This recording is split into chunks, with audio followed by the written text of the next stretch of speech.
à tous, on va commencer. Donc par rapport à ce qui est écrit dans le programme, on va parler d'astronomie multimessager. J'espère qu'on va faire cette balade ensemble autour de cette nouvelle astronomie multimessager qui a démarré, qui est en plein essor depuis 2015, avec la découverte et la détection directe des ondes gravitationnelles.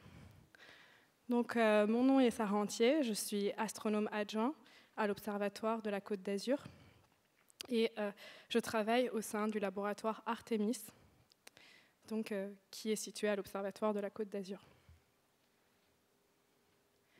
Je vais commencer par présenter un peu le métier d'astrophysicien, parce que certains d'entre vous ont peut-être des idées reçues sur le métier d'astrophysicien. Donc, pour faire cette découverte multimessager, il faut avoir une expérience et développer depuis des dizaines d'années des instruments de pointe. Et donc, être astrophysicien, ce n'est pas seulement être astronome, observer le ciel, mais c'est aussi construire ces instruments de pointe qui prennent des décennies. En général, on construit ces instruments de pointe pour répondre à une question astrophysique, ou bien pour augmenter les capacités d'un instrument. Par exemple, augmenter notre perception d'une longueur d'onde, etc., etc. Et parfois, ces découvertes, en fait, proviennent d'un questionnement astrophysique auquel on ne voulait pas forcément répondre avec cet instrument. Alors, une fois qu'on a fait cette phase instrumentale, on va passer à la phase d'observation, où là, plutôt les astrophysiciens astronomes vont observer le ciel et récolter des quantités de données qu'il va falloir analyser. Et bien évidemment, le jeu, c'est de comparer ces données par rapport aux théories. Donc, quand on est théoricien, astrophysicien, bien évidemment, on prédit ces théories et le but, c'est de consolider certaines théories et d'autres de les réfuter. Donc, vous vous demandez évidemment dans quel domaine je travaille, peut-être. Eh bien, moi, j'ai travaillé en thèse sur la construction d'un instrument, et plutôt d'un satellite, et je vais revenir dessus, qui s'appelle SWAM. Et maintenant, je suis plus dans la phase observation et analyse. Alors, je voudrais aussi revenir sur mon parcours, puisque je viens récemment d'être recrutée à l'Observatoire de la Côte d'Azur en tant qu'astronome adjoint. Et je voudrais souligner qu'en France, en fait, on a toutes les capacités pour faire une carrière brillante parce qu'on a une éducation extrêmement performante. Donc, tout d'abord, j'ai fait l'école républicaine, pas l'école privée. Et donc, j'ai vécu à Saint-Quentin en Yvelines, où ensuite, j'ai voulu intégrer une classe préparatoire au lycée Hoche parce que ma vision, c'était vraiment de construire ces instruments de demain pour extraire la science et consolider certaines théories.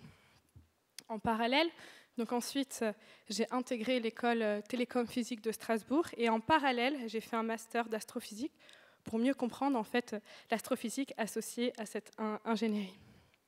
Ensuite, je suis revenue sur le plateau de Saclay où j'ai fait ma thèse au CEA et ensuite, j'ai continué en post-doctorat, donc ce sont des contrats de CDD de 2 ans, au laboratoire des 2 infinis Irène Joliot-Curie, donc à Paris-Saclay, et puis ensuite, 2 ans plus tard, au laboratoire astroparticules et cosmologie à l'Université de Paris.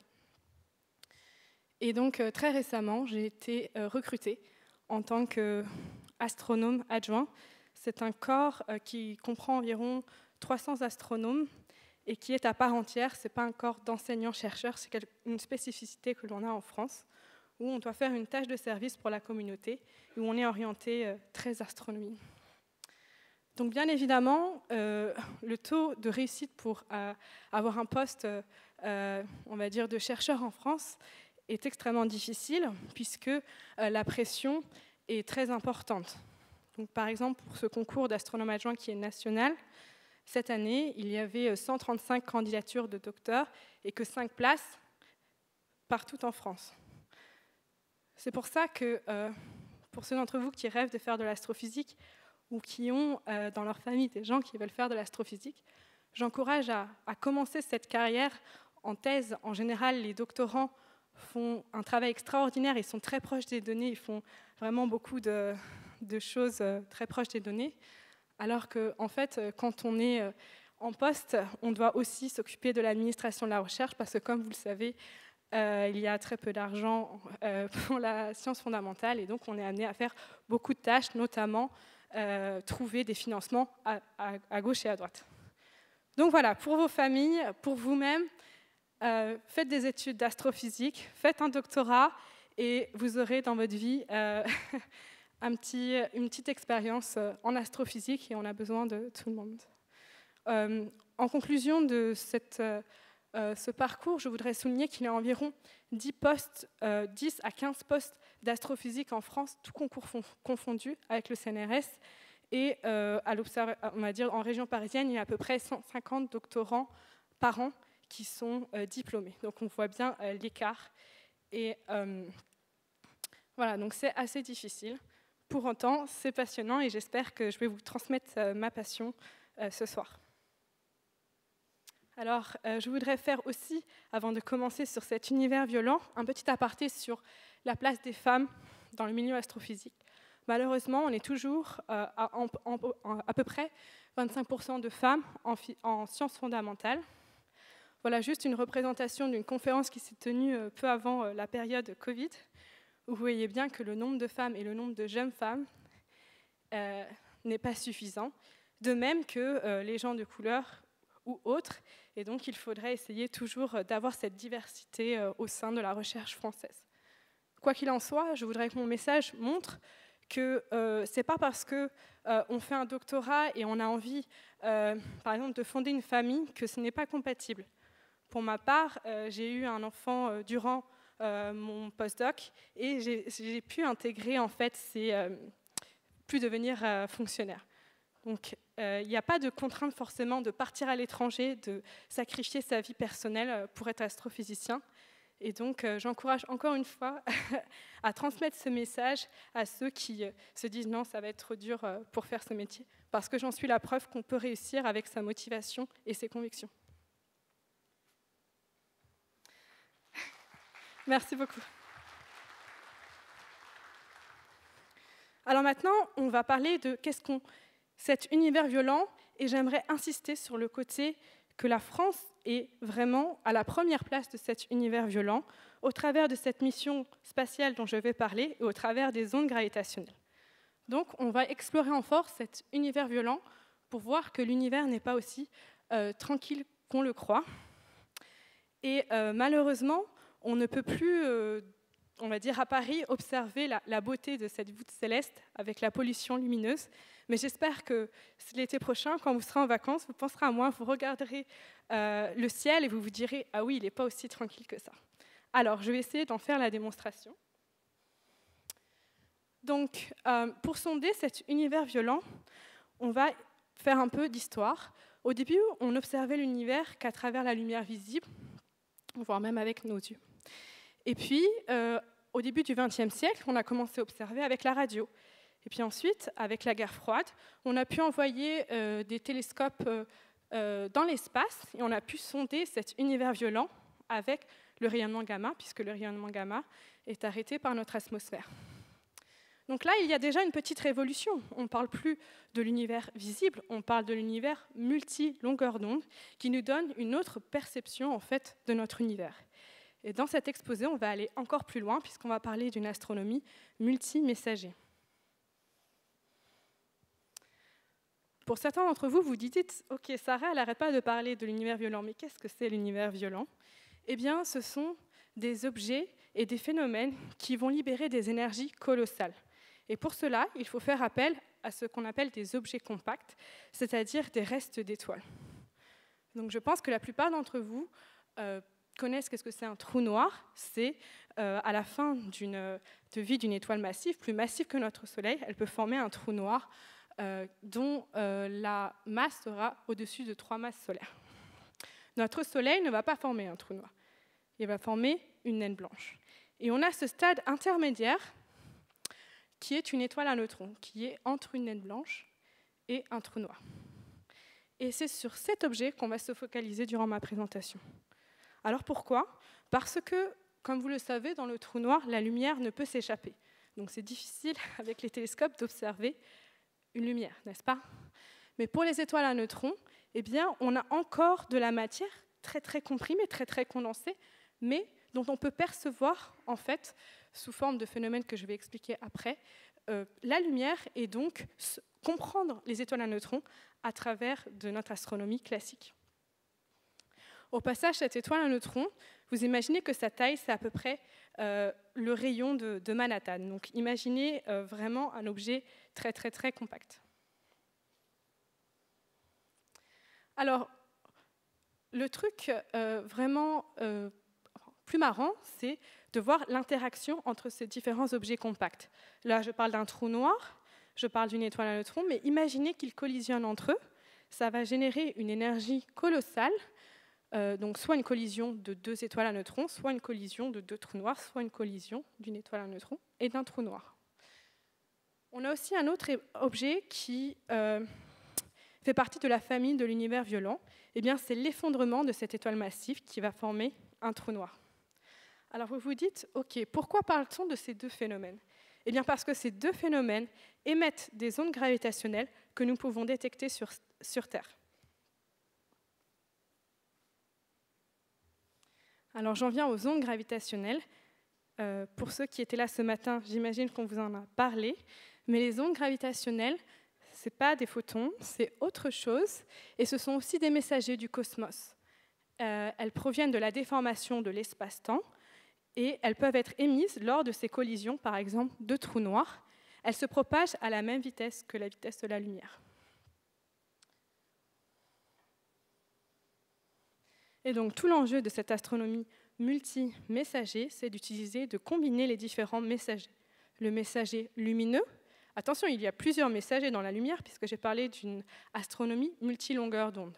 Donc, les messagers de la lumière et les messagers, les nouveaux messagers, les ondes gravitationnelles. Et ici, dans ma présentation, je ne parlerai pas des neutrinos, mais c'est une autre particule qui nous permet aussi de sonder l'univers d'une autre façon.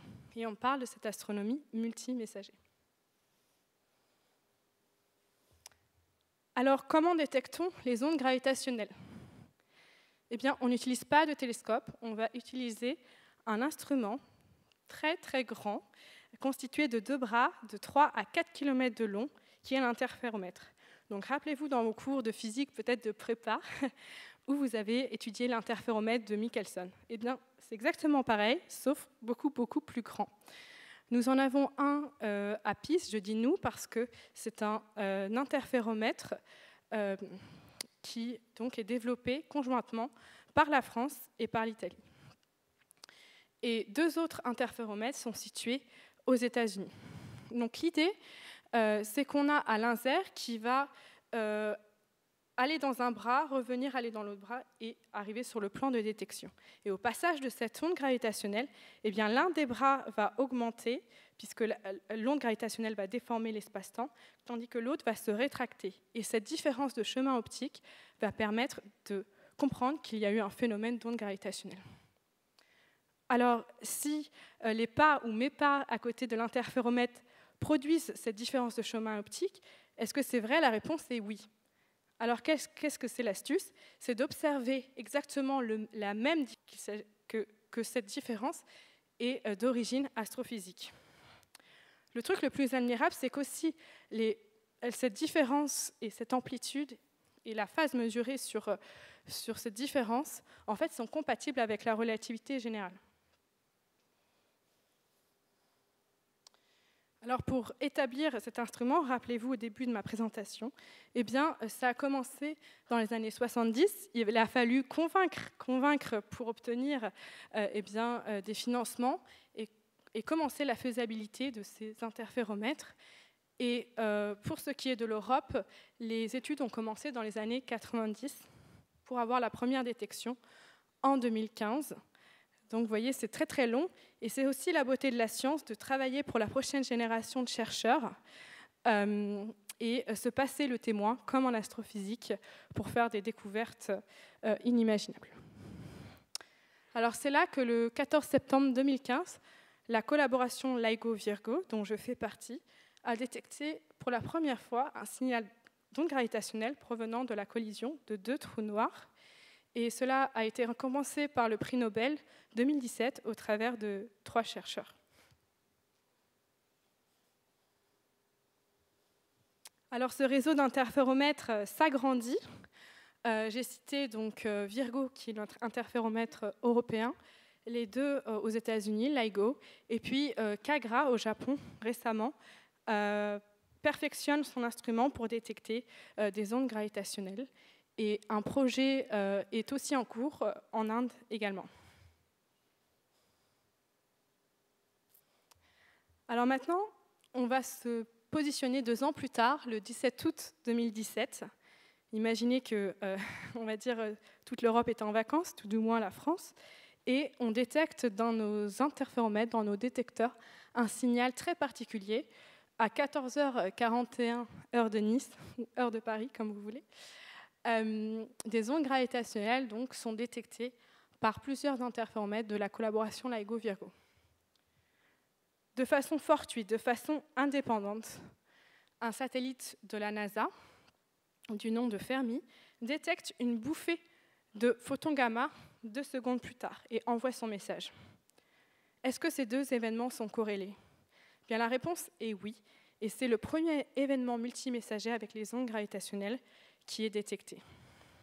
Depuis, nous n'avons pas détecté d'autres événements multimessagers, et c'est vraiment dans les prochaines années qu'on espère en détecter davantage. Donc l'alerte est envoyée à l'ensemble de la communauté à 15h30, puisque imaginez notre excitation de voir qu'on avait pu détecter un signal d'onde gravitationnelle associé à un signal de bouffée gamma, et on envoie cette alerte à toute la communauté.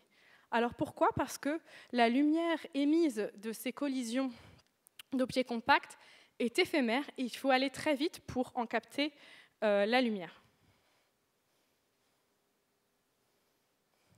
Alors voici un peu la chronologie. Donc on a cette détection d'ondes gravitationnelles, GW, Gravitational Wave, cette bouffée de surson gamma qu'on appelle Gamma Ray Burst, donc GRB, et on envoie ou pointer au télescope à toute la communauté 5 heures plus tard.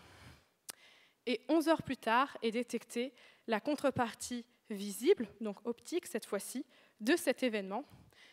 Elle sera suivie sur plusieurs semaines, mais 9 jours plus tard, on trouve la contrepartie en X, la signature lumineuse X, et ensuite 16 jours plus tard, la signature lumineuse radio.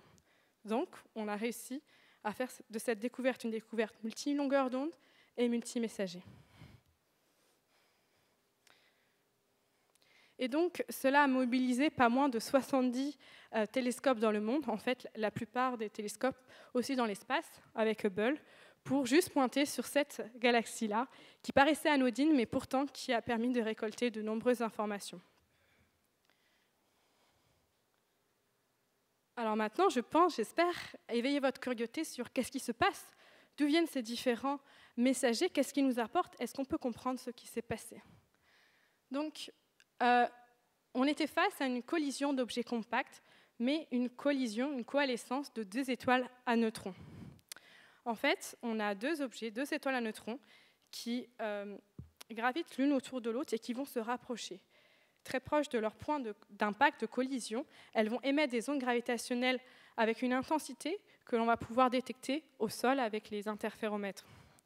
On observe un burst d'ondes gravitationnelles, donc l'amplitude est l'intensité est la plus forte au niveau de la collision de ces 2 étoiles à neutrons. Et elles vont former, vous voyez, au centre, un nouvel objet compact. 2 étoiles à neutrons fusionnant donnent, pour cet événement, un trou noir, mais elles auraient pu donner peut-être une autre étoile à neutrons, beaucoup plus massive. Qu'est-ce qu'on observe sur cette représentation? On observe 2 jets de matière très collimatées. En fait, le sursaut gamma, la bouffée de photons gamma qui avait détecté par le télescope américain, en fait, a détecté des photons gamma qui s'échappent de ce jet ultra-relativiste, donc qui se propage à des vitesses très proches de celles de la lumière, et qui est très collimaté. C'est-à-dire que si ce jet n'était pas orienté vers la Terre, on n'aurait pas pu observer cette bouffée de photons gamma. Ensuite, vous voyez ce halo. Et en fait, ce halo correspond à la dislocation des étoiles à neutrons, puisque quand elles se rapprochent, elles vont se disloquer l'une par rapport à l'autre. Elles vont créer des éléments lourds et par effet de radioactivité, elles vont chauffer l'environnement et c'est là qu'on va pouvoir voir la signature lumineuse visible, celle qui a été détectée 10 heures plus tard.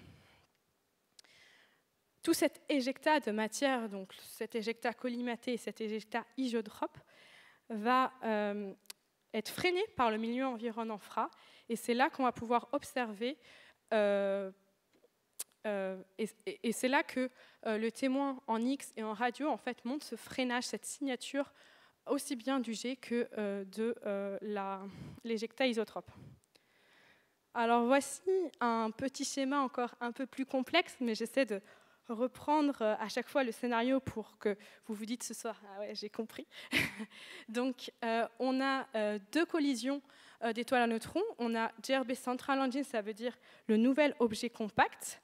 De cette dislocation d'étoiles à neutrons, il y a un tore, il y a le débris en fait du reste des étoiles à neutrons qui se forment, et de là part le jet. Vous voyez ?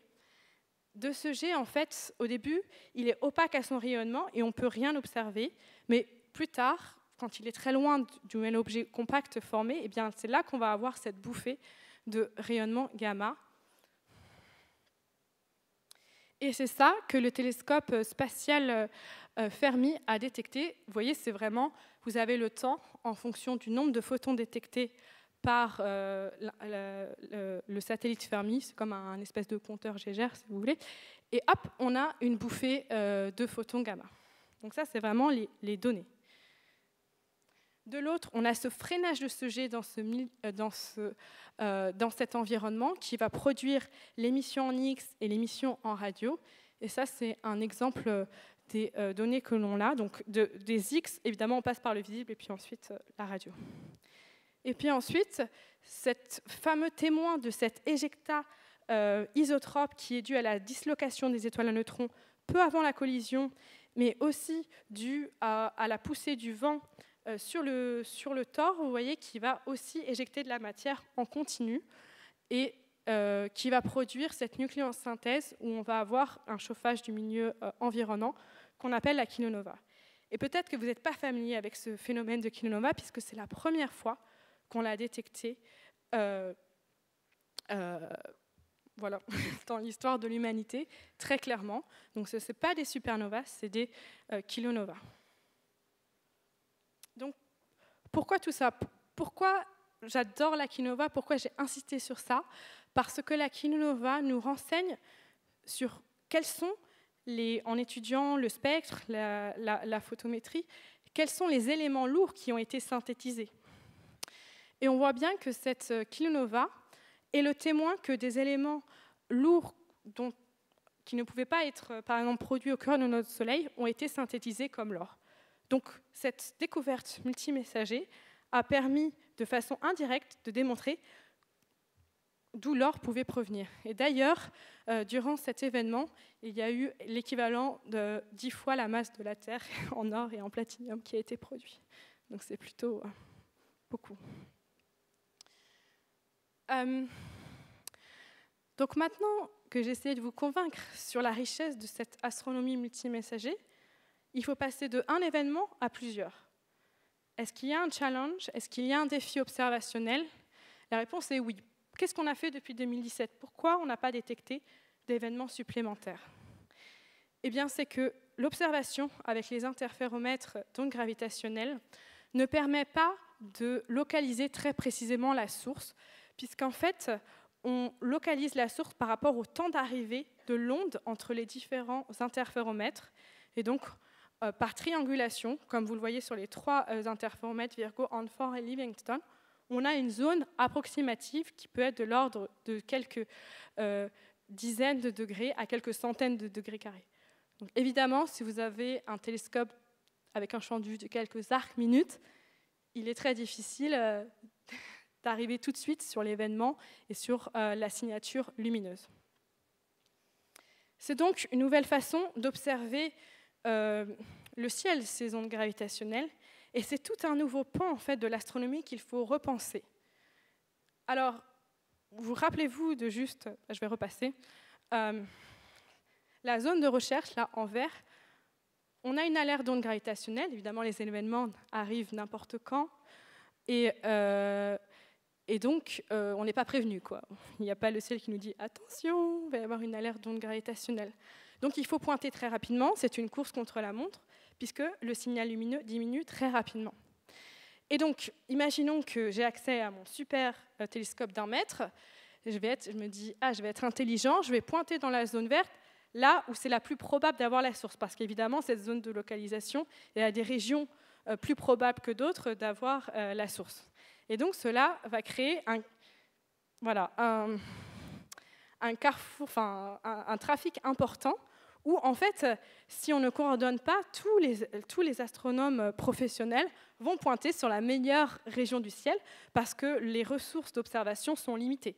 Donc, balayer avec son télescope 100 mètres carrés, tout le monde va choisir d'abord la région la plus probable, ce qui, en plus, on parle de phénomènes transitoires, de phénomènes qui arrivent n'importe quand, donc ça veut dire qu'on va arrêter les observations effectuées sur les exoplanètes, enfin planifiées, etc., pour observer les événements d'ondes gravitationnelles. Et c'est là qu'on s'est dit, en France, que ça n'allait pas, qu'il fallait se coordonner en amont et essayer d'organiser les observations pour optimiser la zone de recherche et se donner toutes les chances pour détecter la contrepartie visible, enfin la signature lumineuse des événements d'ondes gravitationnelles. Et c'est le projet que je porte depuis 2018, qui est d'observer les événements d'ondes gravitationnelles ensemble, qui s'appelle GRANDMA, donc pour Global Rapid Advanced Networks Devoted to Multi-Messenger Addicts. Et je vais maintenant vous montrer ce projet, donc, qui est made by France, but made for the world. Donc je suis la principal investigator en astrophysique, en appellation astrophysique, ça veut dire la responsable. Et ce projet a émergé des laboratoires IJC Lab et Artemis donc en 2018, et maintenant regroupe 18 pays et 85 membres de partout dans le monde. Donc c'est une collaboration qui regroupe des astronomes, puisqu'il faut observer le ciel, mais aussi des physiciens des ondes gravitationnelles, des théoriciens et des ingénieurs. Donc, en plus de cette collaboration scientifique, de cette coopération scientifique, il y a cette volonté d'avoir plusieurs observatoires dans le monde, parce que si l'alerte arrive maintenant, on est juste à la tombée de la nuit en France, peut-être pas encore, et on ne va pas pouvoir observer ce signal. Donc, il faut que les observations ne s'arrêtent jamais pour pouvoir détecter le signal d'onde gravitationnelle. Et c'est pour ça qu'on a la constitution de ce réseau, avec, depuis 2 mois, l'arrivée du Brésil et d'Ukrainiens dans la région du Caucase. Et rappelez-vous, je vous ai dit que c'est une nouvelle façon d'observer le ciel, et donc il faut tout construire. Tout construire, ça veut dire avoir des connaissances en astrophysique sur ces objets compacts pour retracer tout le scénario. Il ne suffit pas juste d'être physicien des ondes gravitationnelles, parce que quand on est physicien des ondes gravitationnelles, on peut dire des choses sur les masses, par exemple, de ces objets, sur l'inclinaison du système. C'est ce que nous donne l'information des ondes gravitationnelles. Mais il faut aussi avoir sa casquette d'astrophysicien qui va mieux comprendre les éjectats, cet éjectat de matière collimatée, ou etc., etc. Donc, il faut ensuite être capable, parce qu'il y a quand même des silos en physique, de rassembler l'ensemble de ces expertises pour créer une analyse conjointe qu'on appelle Bayesian Inference et vérifier que les différents capteurs que l'on a, eh bien, on obtient les mêmes résultats sur le scénario astrophysique. Il n'y en a pas un qui nous dit l'étoile à neutrons a 1,3 masse solaire et puis l'autre qui nous dit non, il en a 2,5. Il faut aussi des nouveaux instruments qui sont capables d'être en réaction rapide. Donc ça, c'est quelque chose qui n'était pas forcément en plein essor avant. Il faut aussi des moyens de classification, de machine learning. Alors pourquoi ? Parce que vous qui, parmi vous, êtes astronome amateur, vous savez très bien que dans 100 degrés carrés, il y a plein de choses qui se passent en visible. Il peut y avoir des supernovas, il peut y avoir des objets artificiels, etc., etc. Donc peut-être qu'on va trouver une nouvelle source dans cette zone de recherche, mais elle ne va pas correspondre en fait au phénomène en lien avec les ondes gravitationnelles. Donc là, il va falloir utiliser du machine learning pour pouvoir comprendre quel est le phénomène qui s'apparente le plus à celui associé aux ondes gravitationnelles. Et enfin, la beauté de l'astronomie multimessager, c'est que cela a des répercussions aussi bien en cosmologie, pour mesurer l'univers d'une autre façon, avec les ondes gravitationnelles, et aussi pour comprendre la physique des étoiles à neutrons. Où là, je veux mettre un temps d'arrêt parce que c'est vraiment utiliser l'astrophysique, l'univers, pour tester l'infiniment petit, parce que dans ces étoiles à neutrons, c'est là où la matière est comprimée, et ces collisions d'étoiles à neutrons vont former parfois un trou noir, et c'est vraiment là où on peut voir la conversion en fait, entre la matière qui est la plus comprimée possible et le trou noir, où là, il s'agit d'une singularité. Et est-ce que les lois de la physique que l'on connaît s'appliquent en fait dans cette matière si condensée? Donc là, ça fait appel aux physiciens nucléaires, qui est un autre domaine, qui doivent maintenant utiliser l'univers comme laboratoire. Et là, je voulais juste montrer un peu la complexité des outils qu'il faut développer dès maintenant, qui n'existaient pas. Et bien évidemment, en France, nous travaillons conjointement avec les États-Unis, avec l'Europe, pour bâtir en fait cette astronomie ensemble. Bien évidemment, l'astrophysique est internationale, donc on travaille de façon conjointe. Alors là, je voudrais mettre une pause sur un peu vous montrer l'aventure humaine qui est derrière toute cette construction de cette astronomie multimessager au travers du projet Grand-Mât. Alors bien sûr, on a des meetings dans tous les sens où on code en parallèle à plusieurs, où on fait des retraites voilà, pour booster nos capacités et être efficaces, parce qu'évidemment on manque de personnel. Voilà, on fait des schémas, on va dire, alambiqués ou pas, pour mettre tous nos rêves, pour dire ok, si on pense à ci, si on pense à ça. On a aussi l'astronomie amateur où on est aussi en lien avec eux, qui peuvent aussi observer. On fait des téléconfs à tout va. Alors, bien évidemment, quand on travaille dans un projet aussi international, le matin, on parle avec la Chine, et le soir, avant de se coucher, on parle avec les États-Unis. Et on a ces moments aussi de joie lorsque nos doctorants obtiennent donc leur doctorat. Et donc là, c'est très récemment, c'est la semaine dernière, toute une partie de la communauté s'est réunie pour faire le point sur ce télescope d'1 mètre dont la première lumière est attendue en 2023. Rappelez-vous, les projets prennent du temps. Voilà d'autres exemples plus internationaux de la collaboration Grand-Mât qui s'est réunie en Géorgie et en Espagne. Donc on fait le point toujours dans ces collaborations, on prend l'avion, voilà, et ça c'est mon doctorant, voilà, des images en fait de notre vie quotidienne en tant qu'astrophysicien. Alors, tout ce travail, pourquoi? Est-ce que notre bilan a permis de détecter une autre détection multimessager? Donc la réponse est non, mais ne vous inquiétez pas parce qu'aucune équipe dans le monde n'a réussi à détecter une nouvelle observation multimessager. Pour autant, notre collaboration française a réagi durant la dernière campagne des ondes gravitationnelles qui s'est tenue de 2019 à 2020 à suivre 90% des alertes d'ondes gravitationnelles. Et disons que peu d'équipes, ou peut-être qu'on est la première équipe, à avoir suivi autant d'alertes grâce à tout ce réseau et au fait que le jour ne se lève jamais dans notre collaboration. On a été aussi extrêmement performant sur la réaction rapide. Dès qu'il y avait une alerte d'onde gravitationnelle, on a obtenu 15 minutes de délai pour la première observation et on a créé le premier programme de sciences participatives pour inviter les astronomes amateurs à observer avec nous les événements d'ondes gravitationnelles. Ce qu'il faut pour autant, c'est augmenter la sensibilité des télescopes. Et oui, entre chaque campagne d'ondes gravitationnelles, les détecteurs, les interféromètres, en fait, vont être remis à jour pour être plus sensibles, pour voir plus loin, Donc voir plus loin, ça veut dire que les contreparties lumineuses vont être plus faibles. Mais bon, voir plus loin, ça veut dire un plus gros volume, donc avoir plus de chances de détecter des événements multimessagers. Et c'est pour ça que dans le sud de la France, les chercheurs se sont extrêmement motivés, disons, pour remettre au goût du jour certains télescopes oubliés pour cette astronomie du ciel transitoire, cette astronomie à réaction rapide. Donc à Calerne, près de Nice, au Pic du Midi et à l'Observatoire de Haute-Provence. Je viens juste de montrer le projet. Il faut être vraiment fier en fait, de notre recherche française qui sait se revisiter pour rencontrer les problèmes de demain et être en première ligne sur cette astronomie multimessager.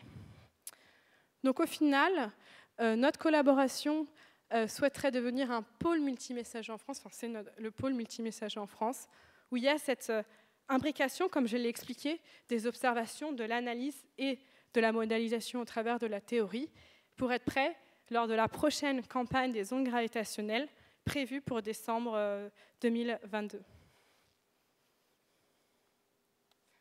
Alors, il faut que je vous mentionne un autre projet dont le lancement est prévu en milieu 2023. Alors, il y a marqué 2021, mais avec du retard. Du coup, 2023, qui est la collaboration SVOM, qui est un projet franco-chinois dont le maître d'œuvre ici en France, c'est le CNES, et dont certains instruments ont été élaborés dans nos laboratoires en France, et qui va traquer, rappelez-vous, les bouffées de photons gamma dont je parlais au début. Je parlais d'un satellite américain, et j'espère que donc, le prochain, ce sera le satellite franco-chinois. Et ce satellite a l'avantage d'avoir aussi au sol, de coordonner au sol des télescopes qui vont permettre de suivre très rapidement, donc une réaction extrêmement rapide de l'ordre de 30 secondes, là ce sera plus 15 minutes, pour détecter la contrepartie lumineuse.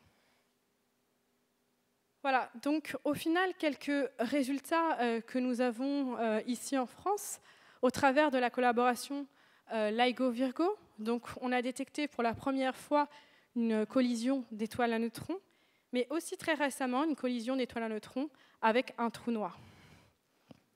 On a démontré une nouvelle mesure de la constante de Hubble à travers les ondes gravitationnelles, et on a mesuré, comme je l'ai dit, leur produit par la coalescence de deux étoiles à neutrons. Et enfin, on a pu, au travers de la coopération avec la physique nucléaire, de mesurer le rayon d'une étoile à neutrons, qui en fait est basé sur la composition possible de ces étoiles à neutrons et la physique nucléaire. Alors je voudrais terminer ma présentation sur la beauté en fait, des événements d'ondes gravitationnelles et sur les résultats que nous avons obtenus avec la collaboration LIGO-Virgo et qui ont été récemment mis à disposition du public la semaine dernière. Donc, ça paraît pas parlant, mais je vais essayer de vous expliquer. Donc ici, chaque vignette en fait, correspond à une collision d'objets compacts, de deux trous noirs, ou trous noirs, étoiles à neutrons, ou deux étoiles à neutrons. OK. Au total, ne comptez pas, il y en a 90. Les trois premiers correspondent à la campagne menée en 2015. Les 8 autres, en rouge, correspondent à la campagne de 2016 à 2017. Et puis ensuite, le reste, en mauve, on va dire, correspondent à la campagne de 2019 à 2020. Cela montre qu'on détecte de plus en plus d'événements d'ondes gravitationnelles grâce à l'augmentation en sensibilité de nos détecteurs. Les petites flammes que vous voyez, en fait, ce sont véritablement nos données qu'on obtient juste derrière le détecteur. Et en fait, sur chaque vignette, vous avez sur l'axe horizontal le temps et sur l'axe vertical la fréquence. Et vous avez une espèce d'augmentation comme ça, puisque vous avez les deux objets compacts qui se rapprochent, d'où, au fil du temps, en fait, la fréquence augmente. Et vous avez la flamme qui est de plus en plus intense, qui montre en fait l'intensité émise par ondes gravitationnelles. Donc, si on maintenant extrait les informations de ce signal d'ondes gravitationnelles, on obtient exactement les mêmes 90 événements, mais on peut les représenter sous forme de quel était l'événement. Donc on a, vous voyez, à chaque fois, chaque vignette, 3 points. Les 2 premiers correspondent au progéniteur initial. Par exemple, je prends le premier événement. Donc, c'est un trou noir de 36 masses solaires avec un autre trou noir de... Attendez, il faut que je regarde. De 31 qui a fusionné pour donner un trou noir de 63 masses solaires, etc., etc. Donc, vous voyez déjà à vue d'œil qu'il y a des trous noirs qui sont plus massifs que d'autres en fonction de la taille du point. Et il y en a qui sont vraiment un petit trou noir avec un gros trou noir. Et oui, ça montre en fait la diversité révélée en fait par la détection des ondes gravitationnelles. Et donc cela vient à ma 3e représentation de ces mêmes événements, toujours les mêmes 90, mais ici on a sur le graphe la masse de ces objets compacts. Donc on peut voir à chaque fois 2 objets compacts qui ont fusionné pour donner un certain nouvel objet compact. Okay.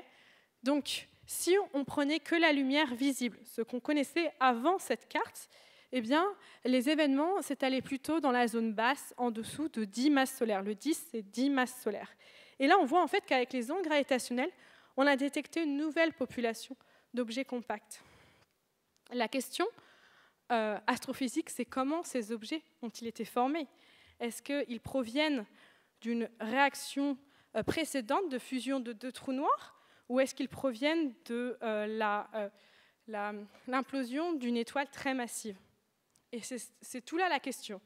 Donc c'est pour vous montrer qu'on est passé de 3 événements, rappelez-vous, en 2015, à un total de 90 en 2020, et cela va ne faire qu'augmenter pour pouvoir peupler cette région et comprendre comment l'univers et comment les objets qui contiennent notre univers ont pu être formés. Je précise que là, sur la ligne où il y a marqué 2, ça veut dire 2 masses solaires. Donc en dessous, on attend en fait, c'est la masse attendue pour les étoiles à neutrons.